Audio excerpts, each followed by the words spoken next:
নমস্কার বন্ধুরা, আমি সোমা হ্যাপি ফ্যামিলির পক্ষ থেকে আপনাদের সকলকে স্বাগত। আশা করি সকলেই ভালো আছেন, সুস্থ আছেন। আমরাও ভালো আছি বন্ধুরা। তাই আজও চলে এসেছি আপনাদের কাছে আরও নতুন একটা রেসিপি নিয়ে। আজ আমি আপনাদের সঙ্গে শেয়ার করব ডিম দিয়ে একটা দারুণ রেসিপি। ডিমের রেসিপি তো আপনারা অনেকেই অনেক রকমভাবে খেয়ে দেখেছেন, তবে আমার অনুরোধ রইল বন্ধুরা, ঠিক এইভাবে একদিন ডিম রান্না করে খেয়ে দেখবেন। এটা দেখতে যতটা সুন্দর, খেতেও কিন্তু ঠিক ততটাই সুন্দর। তাই দারুণ স্বাদের এই রেসিপিটি দেখতে হলে বন্ধুরা, ভিডিওটিতে অবশ্যই একটা লাইক দিয়ে ভিডিওটা ফুল ওয়াচ করবেন। আর এটাই আমার বিশেষ করে আপনাদের কাছে অনুরোধ। আজ আমার পরিবারে যদি কোনো নতুন বন্ধু এসে থাকেন, তাহলে আরও একটা অনুরোধ রইল, চ্যানেলটিকে সাবস্ক্রাইব করে আমার পাশে থাকার জন্য। এই যে বন্ধুরা, আজকের এই রেসিপির জন্য এখানে আমি 6টা ডিম নিয়ে নিয়েছি। আর ডিমগুলোকে সেদ্ধ করে খোসা ছাড়িয়ে এখানে আমি দিয়ে দিয়েছি পরিমাণ মতো লবণ, হলুদ ও সামান্য একটু লঙ্কার গুঁড়ো। এখানে কিন্তু আমি ঝাল লঙ্কার গুঁড়োটাকেই নিয়েছি। আর ওভেনে আমি বসিয়ে দিয়েছি কড়াইটাকে এখন একটু গরম করে নেব। কড়াইটা গরম হতে হতে আমি ডিমগুলোকে লবণ, হলুদ ও লঙ্কার গুঁড়োটা মাখিয়ে নিলাম। লবণ হলুদের সাথে যদি সামান্য পরিমাণে একটু লঙ্কার গুঁড়ো মাখিয়ে নেওয়া যায়, ডিমগুলো কিন্তু খেতে বন্ধুরা অনেকটাই টেস্টি লাগে। আর আমি কিন্তু এই সিদ্ধ ডিমের গায়ে কাট লাগিয়ে দিয়েছি। ছুরি দিয়ে আমি অনেকগুলোই কেটে কেটে দিয়েছি। এই যে বন্ধুরা দেখতে পাচ্ছেন, ঠিক এইভাবে আমি ডিমগুলোকে একটু কেটে দিয়েছি। এখানে আমি খুব ভালো করে হাত দিয়ে ডিমগুলোর গায়ে লবণ হলুদ মাখিয়ে নিলাম। এখন কড়াইটাও গরম হয়ে গেছে, এর মধ্যে আমি দিয়ে দিলাম পরিমাণ মতো সর্ষের তেল। আমি কিন্তু বন্ধুরা রান্নাটা সর্ষের তেলেই করব। এখন কড়াইতে পরিমাণ মতো সর্ষের তেল দিয়ে দিয়েছি। তেলটাকে এখন একটু গরম করে নেব। তেলটা এখন গরম হয়ে গেছে, এর মধ্যে আমি এখন দিয়ে দিলাম লবণ হলুদ মাখানো ডিমগুলোকে। এই ডিমগুলোকে এখন আমি খুব হালকা করে ভেজে নেব। তো বন্ধুরা, রান্নার এই পর্যায়ে আমি আবারও সবাইকে একটু মনে করে দিচ্ছি যে যারা যারা শুরুতে একটা লাইক দিতে ভুলে গেছেন, অবশ্যই প্লিজ বন্ধুরা মনে করে কিন্তু একটা লাইক দিয়ে দেবেন। আর আপনাদের কাছ থেকে এই একটা লাইকের জন্য কিন্তু বন্ধুরা আমি সবসময়ই অপেক্ষায় থাকি। কেননা আপনার দেওয়া একটা লাইকের জন্য কিন্তু বন্ধুরা আমার এই ভিডিওটা আরও 5 জন নতুন বন্ধুর কাছে পৌঁছে যাবে। আর আপনাদের সাথে কথা বলতে বলতে কিন্তু বন্ধুরা ডিমগুলো এখানে খুব হালকা করে ভাজা হয়ে গেছে। এখন আমি এই ভাজা ডিমগুলোকে অন্য একটা পাত্রে তুলে নিলাম। আমি কিন্তু ডিম রান্না করার সময় কখনো এই ডিমগুলোকে খুব কড়া করে ভাজি না। কড়া করে ভাজলে ডিমগুলো কিন্তু শক্ত হয়ে যায়, তখন এটাকে খেতে কিন্তু মোটেই ভালো লাগে না। তবে আপনারা যে যেরকম পছন্দ করবেন ঠিক সেইভাবেই কিন্তু ডিমগুলোকে ভেজে নেবেন। ডিমগুলো অন্য পাত্রে তুলে নেওয়ার পর কড়াইতে তেলের পরিমাণ কম থাকায় আমি আবারও দিয়ে দিলাম পরিমাণ মতো তেল। আর এখানে আমি পেঁয়াজ, আদা, রসুন পেস্ট করে নিয়েছি। এই যে বন্ধুরা দেখুন, আমি অনেকটা পরিমাণে পেঁয়াজ, আদা, রসুন পেস্ট করে নিয়েছি। এখান থেকে বড় চামচের 2 চামচ পেস্ট আমি দিয়ে দিলাম গরম তেলের মধ্যে। এই যে বন্ধুরা 2 চামচ পেস্ট হলেই আমার হয়ে যাবে। আর বাকি পেস্টটিকে আমি রেখে দেবো আরও অন্যান্য রান্নার জন্য। এখন এই পেঁয়াজ, আদা, রসুনের পেস্টটি তেলের সঙ্গে খুব ভালো করে ভেজে নিতে হবে। একটু সময় নিয়ে আমি এটাকে খুব ভালো করে নেড়েচেড়ে ভাজা ভাজা করে নিলাম। বন্ধুরা, আজকের এই ডিমের রেসিপিটি যদি আপনাদের একটু হলেও পছন্দ হয়ে থাকে, তাহলে আমার অনুরোধ রইল অবশ্যই কিন্তু ঠিক এইভাবে একদিন বাড়িতে বানিয়ে খেয়ে দেখবেন। পেঁয়াজ, আদা, রসুনটা কিন্তু আমার তেলের সঙ্গে বেশ ভালোভাবেই ভাজা হয়ে গেছে।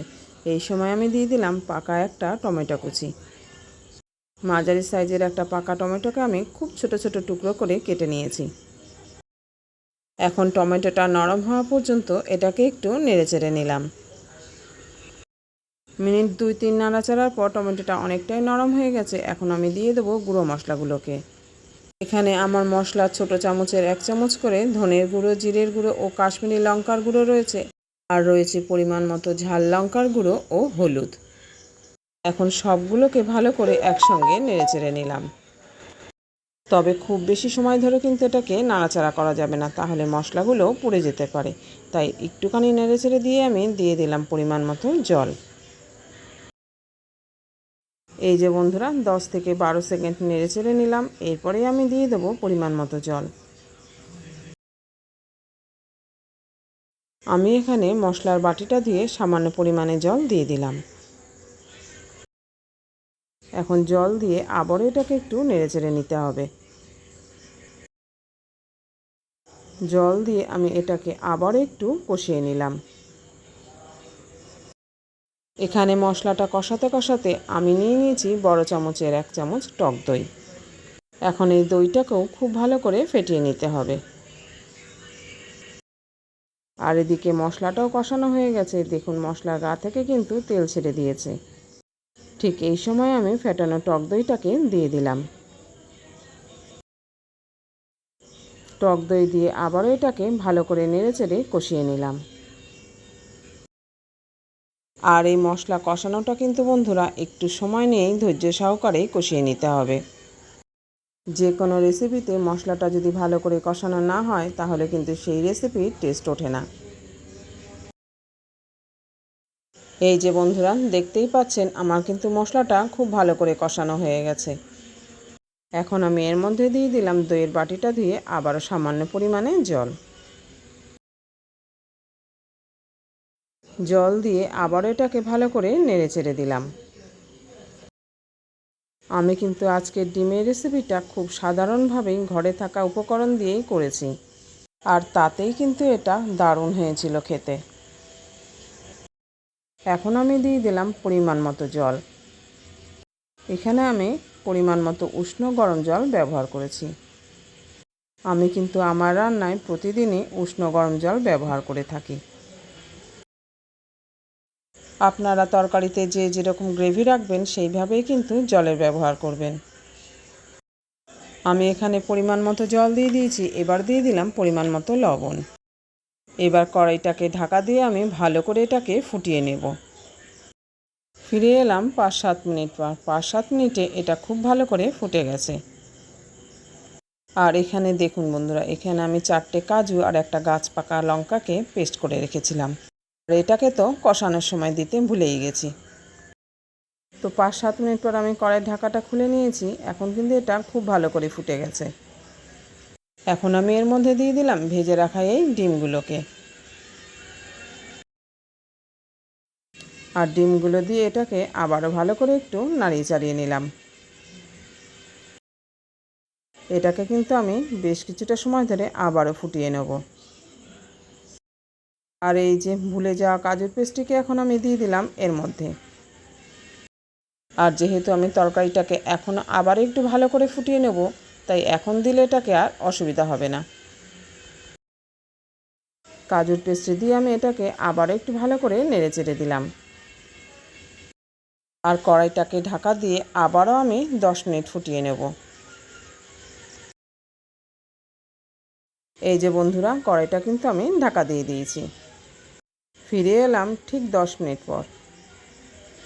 এই 10 মিনিট আমি মিডিয়াম টু লো ফ্লেমে এটাকে খুব ভালো করে ফুটিয়ে নিয়েছি। এখন তরকারির গ্রেভিটা কিন্তু অনেকটাই গাঢ় হয়ে গেছে। এখন আমি দেখে নিলাম লবণের পরিমাণটা ঠিক আছে নাকি। সামান্য একটু লবণ প্রয়োজন হয় আমি দিয়ে দিলাম পরিমাণ মতো লবণ। এখন আমি গ্যাসের ফ্লেমটাকে একদম লো হিটে করে দিয়ে এটাকে আরও 2 মিনিট ফুটিয়ে নেব ঢাকা খোলা অবস্থাতেই। এখন কিন্তু এর মধ্যে পরিমাণ মতো ঘি আর গরম মশলা দিলেই রান্নাটা হয়ে যাবে। তবে আজকে কিন্তু আমি এই দুটোর কোনোটাই দেব না। আমি এখানে দিয়ে দিলাম বেশ কিছুটা কসুরি মেথি। এখানে বেশ কিছুটা কসুরি মেথি আমি হাতে ডলে নিয়ে দিয়ে দিলাম। এখন গ্যাসের ফ্লেমটাকে আমি অফ করে দেব আর কড়াইটাকে ঢাকা চাপা দিয়ে রেখে দেবো আরও 5 মিনিট, যাতে কসুরি মেথির এই ফ্লেভারটা তরকারির সাথে খুব ভালো করে মিশে যায়।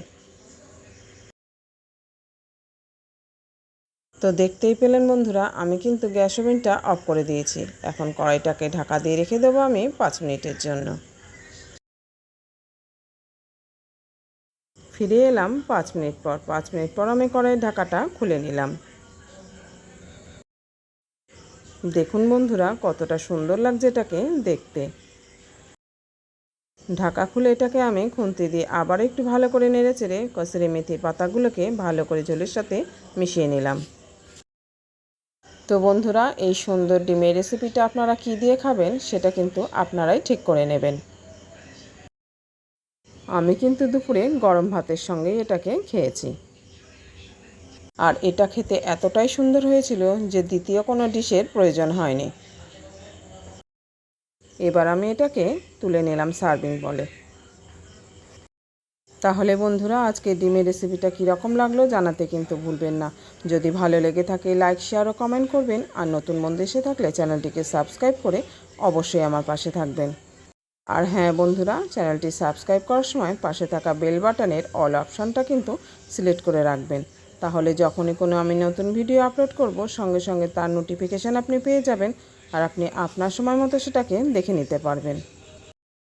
তাহলে আজ এই পর্যন্ত বন্ধুরা, দেখা হচ্ছে পরের ভিডিওতে অন্য কোনো রেসিপি নিয়ে। আপনারা ভালো থাকবেন, সুস্থ থাকবেন আর এইভাবেই আমার সঙ্গে থাকবেন। আর এত সময় ধরে যে সকল বন্ধুরা আমার সঙ্গে রয়েছেন তাদের অসংখ্য ধন্যবাদ ভিডিওটা ফুল ওয়াচ করার জন্য।